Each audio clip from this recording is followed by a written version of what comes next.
After 25 releases, the Indiana Jones Adventure series has come to an end. Let's take a look at the final 6 figures. It's morphin' time!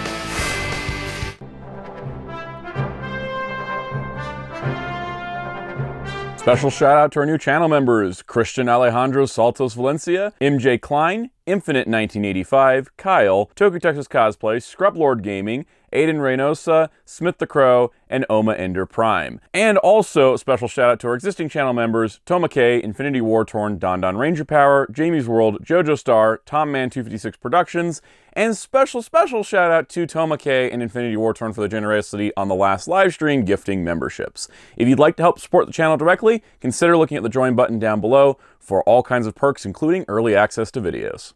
Hello, this is Soundout here, and welcome to my review of the final wave of Adventure series. We're taking a look at Wave 3. This is also the last wave of Hasbro's Indiana Jones line, and I want to just have a couple spare thoughts before we get into the new figures.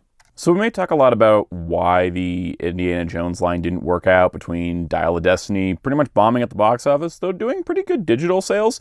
The overall toy line just not selling, and there being very little interest from not just collectors, but more importantly, kids. Because Indiana Jones hasn't had a movie in most kids' lifetimes, they may not know the character enough to want toys. I also want to add, what the hell is this? This was the Worlds of Adventure toy line for the quote-unquote kids line for Dial of Destiny, for Indiana Jones. This is what Hasbro put out for kids. I mean, sure, the retro figures maybe have like a little bit of crossover appeal to kids, but this is specifically aimed at kids. This is the Hell in a Shot with Motorcycle set. This retailed for like $10 or $12. I got it for $3 on clearance, but it looks like this. This is the box. You see on the back, it comes with a bunch of stuff, and you're like, wow, that looks really fun. It's like a little motorcycle set with a net capture missile, and there's other figures in the line. And then you open it up and you realize that's all it is this. It's so small. For such a stupidly large package. And I don't mean to keep beating this dead horse, but plastic-free packaging was never about sustainability. It was about cutting costs on the manufacturing level, because if it was about sustainability, we didn't need this much package for this little toy. And that's a big thing too, is little. Like, how much play value is really in this? Again, there are other sets. There were slightly larger pieces. They tried this with Star Wars, and this line failed there too, pretty well from what I can tell. And it's, yeah, the figures are just so small, right? Like here's Helena, who doesn't even have Helena's haircut, but whatever. So here she is, right? And she's like a little tiny, slightly articulated figure. And then in her little backpack, she comes with this like random skull thing that isn't even from the movie. And then you just put that in her backpack, and then you plug this on her, and then she goes to escape on her motorcycle, and the motorcycle doesn't roll well, and I'll show you why. Because of the kickstand being down, it drags. It has so much drag to it, because there's not really, you can fold the kickstand up, which is a little bit better, but yeah, it's not great. And then the missile, that's got some power to it. But as a single packed toy, there is really not much going on here for essentially $12. Like the retro figures, I think were sometimes cheaper than these, but like $10 to $12 for this, when kids could go like, I don't know, buy a Ninja Turtles figure for the same price. It's a 5-inch figure that comes with more accessories and is larger. If you were trying to get kids interested in Indiana Jones, it wasn't this. It wasn't this line. Like, this just screams afterthought. Like, they were like, oh, right, we need to appease the kids, while also our collector product is still ages 4+ for some reason. Hasbro has a lot of problems as a company, and I think this is one of them. How are kids supposed to get interested in Indiana Jones when you give them really boring toys at price points that are not competitive with the rest of the toy market? Like, no wonder Ninja Turtles outsold everybody. They had a better price value than the other companies in the kids market. Okay, so here we have Indiana Jones from The Last Crusade. As you can see, he's got the tie look to him, where he's actually wearing a tie, which is kind of Last Crusade distinctive. He's even got some extra different accessories than the normal Indy lineup, which is pretty exciting. Of course, we do have the wonderful packaging art on the side, including him and his father in the motorcycle. and then him kind of standing dramatically here. It's funny that they don't have him with the tie here, because that's like right next to it, but of course he has the tie in all the other shots, because that's how Last Crusade goes. I like Last Crusade a lot, so let's take a look at Last Crusade Indy. So Last Crusade Indy is our last Hasbro Indiana Jones, and he looks pretty good. I mean, I don't need to talk about these legs anymore, or this gun belt. We've covered that. There is no time for that. Same with this bag. But up here at the head, this has actually got something interesting. So first of all, new necktie. So now he's got an actual necktie as opposed to just the open collar. But this head, you know, it's a different expression than some of the others, but there's some kind of neat feature going on here that I sort of wish they figured out earlier. The hat's articulated. Yeah, you can, because we talked about a lot, like how you couldn't see his eyes. But this hat, it does rotate even a little bit left and right. It's kind of on a ball joint, but you can adjust the hat forward and back, which is a perfect like way to justify, you know, non-removable hats as well, in addition to the hair thing. But I love being able to just tilt the hat forward if you want, tilt the hat back. Like, it's very natural looking, and I really like that. And I'm kind of bummed out that wasn't on all of them. I mean, that's pretty much what it comes down to. It's just, you know, that's just really cool. Other than that, I mean, it's Last Crusade Indies, mostly the Raiders look, but then with the tie, he doesn't come in any alternate hands, so he's just got pistol grip and the kind of the open grip hand. But yeah, I mean, that's pretty much the figure. There's really nothing else to say. Of course, we'll do comparisons with the other Indies. I love this. This makes him really great. Accessories-wise, he does come with a couple things. First of all, he comes with the machine gun, the auto-fire weapon that he had when he was breaking his dad out of that mountain. And yeah, you can kind of see he can hold it. You can give him the other hand here. So you've got that, which that doesn't look right because he's holding the magazine. That's better. So you got that going on. That's kind of like a Last Crusade specific accessory. Other than that, pretty much standard loadout. He's got, you know, good old pistol. That always looks a little small, but there's the pistol. The pistol does store in the gun belt, so we'll just drop that in there. And then he also comes with the coiled whip. I think it's the same piece. It clips to the belt. Not going to deal with that right now. And then he comes with the uncoiled whip, which is just sad. I don't know, you know, the others, they had them kind of in a curly motion. This one was packed like this. I didn't do this myself. This is just how it came straight out of the accessory bag. And yeah, that looks, you know what, we're just going to give him that gun. I think this gun's what he's going to be posed with for Last Crusade. I am tempted to swap that head to maybe like the Raiders Indy, but you know, I got the figure art, so do I need to? It kind of gives this one some distinction, but I really like the way you can tilt the hat in different directions. I think that's the coolest part about them. That being said, what else do I have to say about yet another Indy in this line that has probably too many Indies? But we'll talk about that afterwards. But yeah, I'm not going to use the whip pieces here. And then on top of that, he comes with 3 parts to the Grail Temple, which I think, you know, based on how they look, you line up the slot, you line up this, pop, goes in. Now you've got one of the pedestals for the Grail Temple. Yeah, I don't know. I'm not that impressed by him. I think simply because he's like so late, but that hat makes him really, really cool. Here we have Henry Jones Sr., or Dr. Henry Jones Sr. Should put his title in there. This is, of course, Sean Connery's legendary character of Indiana Jones's father. Nice shot of him with the open umbrella, even though he only comes with a closed one. And then a nice artwork of him on the side. And then him and Indy tied up with the fires around them. A very cool figure to get. I feel like it's essential if you are doing Last Crusade figures. You gotta do Dr. Henry Jones Sr. All right, Dr. Henry Jones Sr., Mr. Sean Connery. He doesn't look right without the glasses and hat, so let's get the glasses on him like that. And, of course, let's put his classic hat on. There we go. That looks more proper, especially the glasses. It looks a lot like him. It's really cool to get an action figure of Sean Connery. He's not, you know, for as many iconic roles as he's had, he doesn't have that many action figures, which is really nice. And then, yeah, you can see here, he's basically the suit body, slightly different jacket, slightly different bow tie. He's got kind of the standard 2 hands. But yeah, he looks really nice. He's got, you know, full range of articulation. So he can do more than what Sean Connery can physically do in real life at that time. But yeah, you got that going on. And that's, I don't know. It's kind of like we're getting to the point where it's a lot of dudes in suits. If my review seems sort of quicker, it's because, well, we've kind of seen this, you know? I mean, from the neck, from the collar down, what is really that different from Brody and, you know, the others. Like, it's pretty standard, but I like him. He looks great. I think the biggest part here is, of course, that head sculpt, and I think it looks really nice. It really does. It does. So let's take a look at his accessories. So, of course, he comes with his Grail diary, which is the diary with all the notes in it. He carried this around throughout the film, so I think it's an important piece to include. He comes with his umbrella. No open version to scare birds away, but at least comes with the closed one. I have it positioned like a weapon here just for fun. And then he comes with his suitcase, which I think is really nice. It's sculpted to have damage to it. It's got the paint wear on it.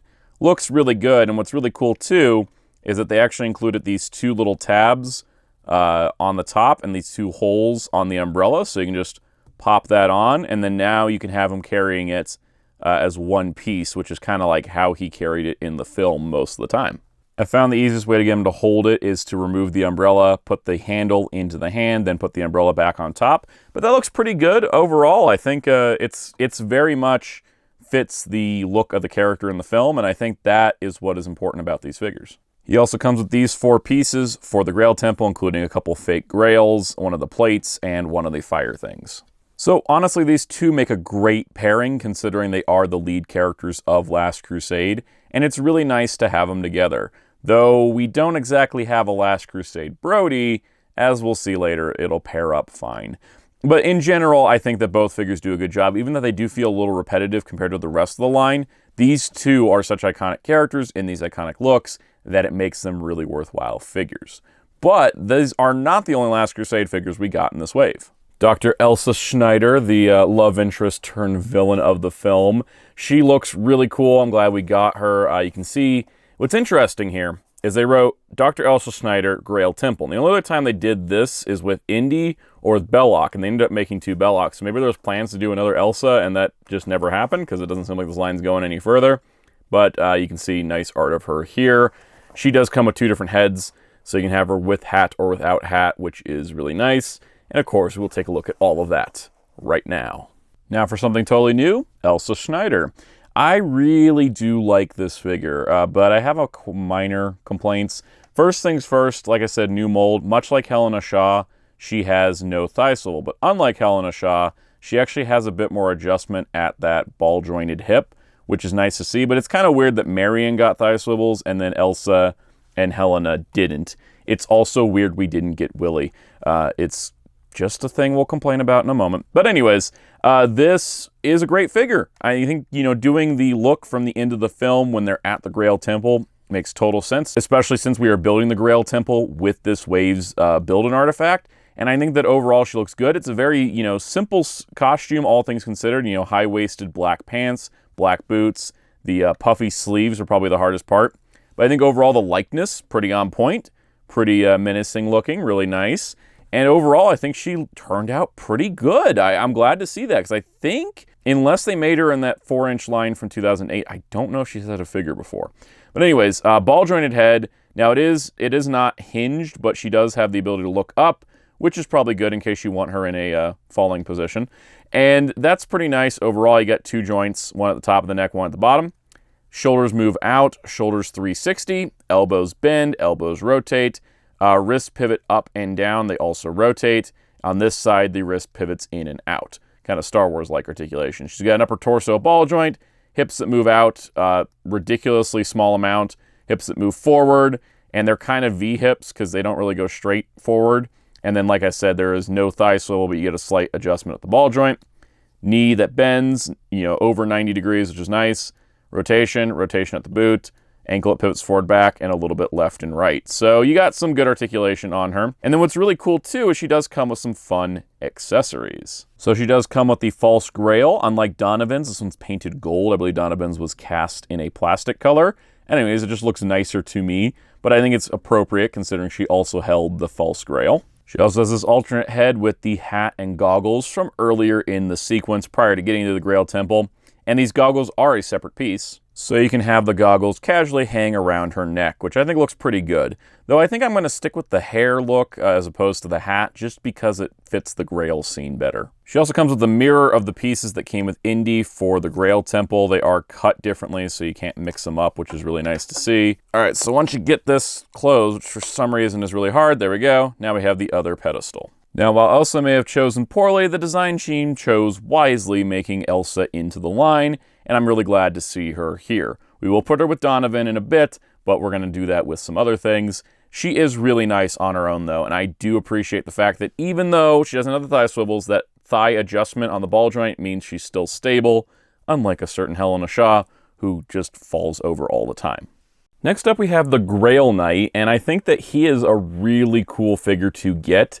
He is from, of course, an iconic scene in the Temple of the Grail itself in Last Crusade towards the end. And you can see there he is talking to Indy. But he's always warning about seeking the Holy Grail, and I think that's just a really cool figure to have. He really goes with the whole display, and he also just looks really, really impressive as an action figure. So let's take a look at the Grail Knight. Out of the box, this is how the Grail Knight looks, but we really need to get his cape on because without it, he does not look right. It's just one of those things, like, oh, we packed the cape separate, but like, he doesn't look like the Grail Knight without the cape on, and it's got a peg system, so you loop it over his head, you get the peg into his back. It's kind of a low peg. Once you do, it's got kind of a nice drape to it, and there you go. There is your Grail Knight, and he looks absolutely incredible. I can't believe the figure exists, first of all, because it's just such a strange choice, but such a fitting one, especially because we are building out the Grail Temple. But he looks incredible. He's got this really nice chainmail look to him. The robes are good, the chainmail down here. He is fully articulated. He does have the full shoulder range. It is a little restricted by the cape, but it still moves. You got elbows, you got rotations, you got ball joint wrists. The head does turn. It's the entire chainmail piece that turns up there. The torso ball joint is kind of sticky, but it moves. Hips that move out, hips that move forward. There's even a thigh swivel under there, which you can't even see. You got a knee bend. You've got, a knee rotation. You got forward and back pivot, left and right. All that good stuff. He's fully articulated, which is really nice to see. And then on top of that, his one accessory is his sword in the scabbard. So you can get the sword out here. It is a painted silver handle with a metallic sort of plastic blade. So you can have him wield it. It looks a little small. I always thought it was a really large sword, or maybe it was because he was struggling to wield it, but it does look a little small on him. But you can also store the scabbard itself on his hip like that, which is really cool. And there you go. There's your Grail Knight. I mean, he can just sit there on your desk going, judging your actions and making sure you decide poorly or wisely. Which I think is just amazing. It's just really cool they even made this figure, and I just think it's really cool overall.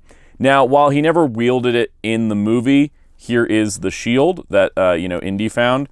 It doesn't really go on his arm. It's a little too small for these big old sleeves, but if you wanted to have kind of a knightly pose where he's like holding the top of the shield like this, like he's kind of like ready for battle, but not quite on battle, you got that option. He never wore it. Like, once again, he never wore it in the film, but that kind of goes with him as it's supposed to be one of the shield for the knights.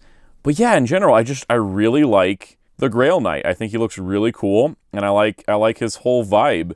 I also kind of like, maybe not even having him wield the sword like that, but kind of like how it is on the box, where he's holding the bottom of it, and he's kind of resting it like a cane.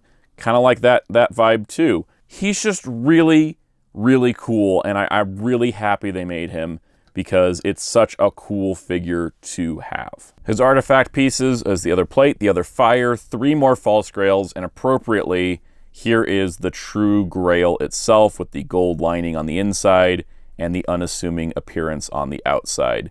Really amazing stuff. Next up, we have Dr. Jurgen Voller from Dial of Destiny. He was the main villain, so we're really glad to have him in the line. And it is always nice to get a nice new figure of Mads Mikkelsen. You can see nice packaging art. This was him in the casino scene. This was him, on the train. So cool stuff. Unfortunately, he just comes with his bag and not like the actual dial itself, the thing he was seeking. That's kind of a bummer, but we're just going to have to look over that and then take a look at Jurgen Voller himself and see if he's a good figure. All right, next up is Dr. Jurgen Voller. Just like a lot of figures without his glasses, he doesn't really look right. Let's get those glasses. And I like that the glasses are separate pieces since they do remove glasses throughout. It also makes me question, why didn't Professor Indy have a set of glasses? But anyways, there he is. Looks very good. I think the overall likeness looks good on him, especially from a better distance. It's not 100%. I think they did a better Mads Mikkelsen when they did Galen Erso, but I think he looks pretty good overall. He's got mostly the same suit body. This one is a tie and a unbuttoned jacket, no vest underneath, but he looks pretty good. I mean, he's the main villain of Dial of Destiny, so I think it's good that we got him. Once again, suit body not that exciting at this point in the line, but it is nice to have him, and I think that overall he makes for a good figure. The only accessory, though, is his bag, which he carried the dial in. I was going to try to pronounce it, and then I haven't seen the movie in a few months, so my brain's like, you know what? Let's just not try to pronounce the name of Archimedes' dial. Let's just call it the dial. He doesn't come with a dial. I feel like he should have. It was the thing he was looking for. Like I'd mentioned in the Wave 2 review, I kind of wish that Indy had one half and then Jurgen had the other. That would have been pretty cool, I think. That would have been a great, kind of like sub-build an artifact thing, but maybe the Hasbro designers probably didn't know about that detail, which I guess I'll just wag my finger at Lucasfilm. It just seems weird because we do have artifacts for every other movie we have figures for, except for Dial of Destiny, which is just kind of strange. But overall, he is a nice figure, and I do think he's a nice addition to the collection. And Jurgen's artifact piece is the back portion of the Grail Temple, a little hollowed out in the back, but you're going to see it like this, so that works. It looks good. And here we have Renaldo, also from Dial of Destiny. Yes, he was played by Antonio Banderas, which is great. I would have picked other figures for this wave, though. If I had a choice, if we're doing more Last Crusade Sala would have been nice. If we want another Dial of Destiny character, Teddy would have been nice, because he was a lot in that film. It kind of feels like, maybe that they were promised that Renaldo had a bigger part in the film than he actually did. But let's not hold that against the figure and take a look at the figure of Renaldo and see if he's a good representation of the short-lived character. And our last figure in the line is Renaldo. I'm going to complain. There is spoilers for Dial of Destiny in my complaints. If you'd like to skip to just looking at the figure, skip to this time code. Okay, I love Antonio Banderas. Great, charming actor. Wonderful, wonderful actor in a lot of things. Loved him in Zorro, loved him in Puss in Boots. Antonio Banderas, great. It's cool that Antonio Banderas was in a Indiana Jones movie. It's cool they decided to make a figure of Antonio Banderas from the time he was in an Indiana Jones movie. However, why is this our fourth Dial of Destiny figure? And why is this the last figure in the line?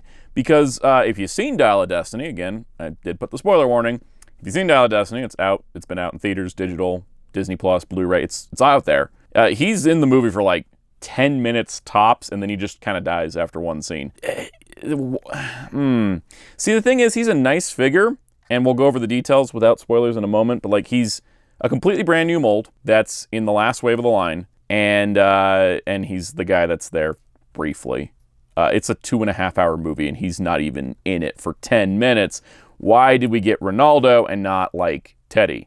Teddy was in the whole frickin' movie. If you wanted to go legacy, why not Sala? I mean, I think Sala had more screen time than Renaldo. Again, nothing against necessarily the character, the actor, or anything like that. Or even against the Hasbro design teams. We've seen this happen with Star Wars, like the infamous Constable Zuvio got a 6-inch black series when he wasn't even in the movie for more than a couple frames because they cut him. Was there more to Renaldo that was cut, or was he always just unknown and Hasbro had a pick of characters and thought, well, they're not going to get Antonio Banderas for an Indiana Jones movie and only use him for 10 minutes? Yeah, if he wasn't a completely new mold, I probably would be like, okay, yeah, parts reuse, but brand new figure, I would have liked Teddy, or even Jurgen's bodyguard guys that were scary. I don't know. People that were in the movie more than just Renaldo. Okay, spoilers are done. Renaldo is a pretty good figure, pretty good likeness. I think it's got a good capture of Antonio Banderas' face. He does come with a hat, which pops on there, which looks pretty good. He's got kind of the dirty shirt look. He is a diver, and he's out at sea a lot, so he does have a couple tattoos. There's a good printing on the tattoos there, and then a good print on the tattoo on the hand, and he does have the wristwatch facing inward like he does in the film.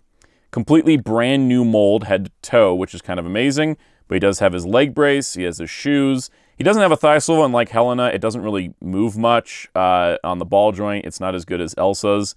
And in general, his articulation is pretty standard. Ball joint, neck, shoulders, 360, elbows, elbow swivel, wrist pivots up and down. Actually, wrists on a ball joint. I don't know what I'm talking about. Ball joint at waist, hips that move out just slightly, forward, slight thing. This is probably some of the worst is when you get a figure and it's like, oh wow, the hips barely move, but for him it's fine. Knees that bend, rotation, rotation down here, and then ankles pivot forward, back, left, right. And his only real accessory is his cane, which is, you know, because of the leg brace. And that's Renaldo. Not the most exciting figure. If I was having my pick of figures, I wouldn't have spent an entirely new tooled budget on this guy. Just because of his role in the film, which, you know, if you saw the spoilers section, you understand why I say that. And then he comes with the final piece of the Grail Temple, which is the actual, like, table part. So we're ready to put this thing together.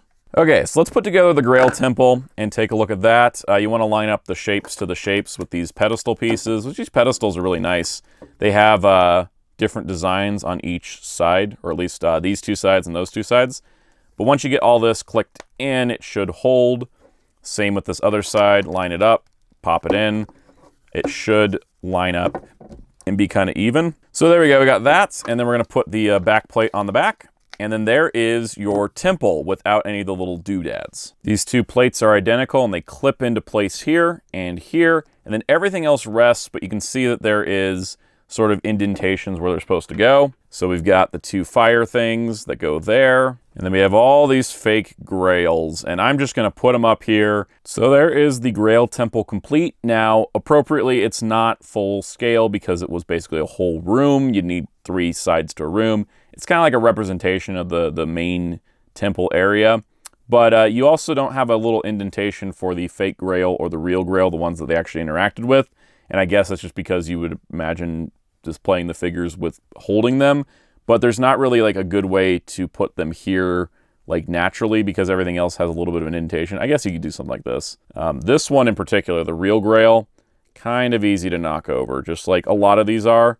And yeah, this thing's got the stability of like, it's a little bit more stable than the Sankara stones because it's a table, but yeah, anything will fall over at a Knox notice except for the plates and then of course, the brown parts of it. But it looks really nice. I think it looks good. And scale-wise, it's pretty decent. I mean, I'm going to call that decent scale. Again, it's scaled down. You can't do the Grail Temple full size without it being a full playset. And with Hasbro 6-inch scale budgets, that would have been a HasLab. And I don't want to think about how bad that would have done, considering I can't even get decent views on the reviews of these figures. But that's pretty much the end of Wave 3. So before we do comparisons, because I have something in mind for that, let's just talk about Wave 3. You know, it's the last wave. It is 6 figures instead of 5, which was kind of nice. That being said, did we need Renaldo?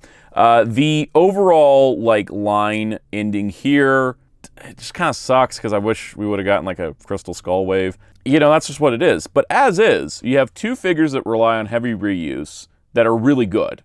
And there's just not much to talk about because they use a lot of the same body stuff, but they're really good figures. The Grail Knight and Elsa are really great. Jurgen's really well done, and Renaldo is a brand new figure, and that Grail Temple's a nice piece. So I can say overall, as a wave, it's pretty solid. It's just, as the last wave of the line, I kind of wish it had a little more, but that's just what happens when you have a line end sort of unexpectedly. Though, you know, I kind of said from the jump that this line is either going to last 1 year or 5. Like, if the movie hit, it would be multiple years. But if it doesn't, it's just going to be a single year of the line. And I feel like some better planning would have come in play.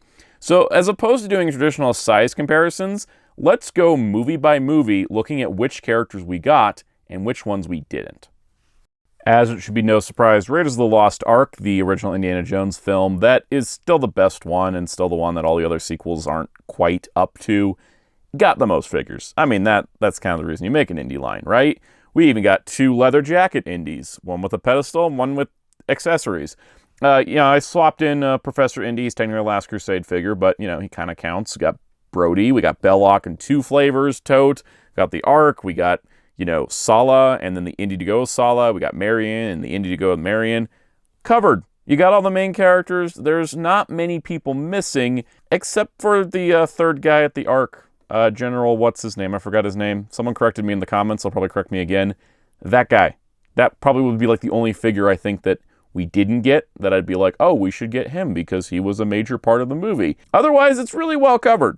It really is. Like, Raiders of the Lost Ark always will get the most coverage, and it definitely is what got coverage here.